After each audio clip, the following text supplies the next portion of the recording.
दोस्तों ये क्यारी है छत पर मेरे, लकड़ी की बनी हुई है। इसके नीचे पहिए भी लगे हुए हैं और इसको बंदा एक जगह से दूसरी जगह पर आसानी से लेके जा सकता है। ये गोभी लगी हुई है,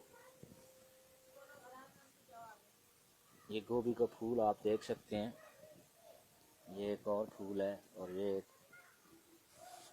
यहाँ भी लगी हुई है गोभी, अभी तैयार नहीं हुई। और ये बैंगन भी लगे हुए हैं, आप देख सकते हैं। और ये मेरी देसी कुकड़ियाँ और कुकर। सर्दियों में इनसे भरपूर इस्तेफादा लिया जाता है, देसी अंडों का भी।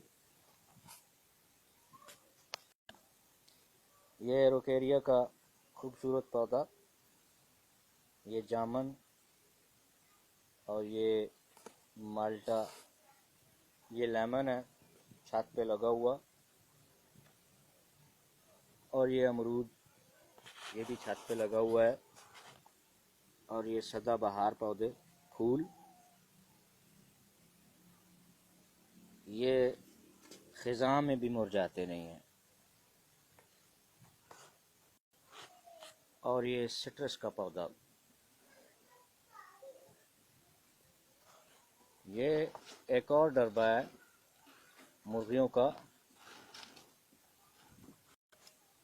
और ये गुलाब, पीले रंग का गुलाब, लेकिन अभी फूल नहीं है इस पर। ये पिंक कलर का गुलाब और ये वाला सुर्ख रंग का। तो ये जड़ा है ये भी पीला जरूर गुलाब है। हालांकि इस नाल पाया कोई भी नहीं। एक ये भी बूटा कोई मैं इसका ना नहीं आना, पता नहीं के ना। तो एक ये वाला, ये मेरी फख्ताएं हैं, उड़ती हैं बार बार। ये जोड़ा है,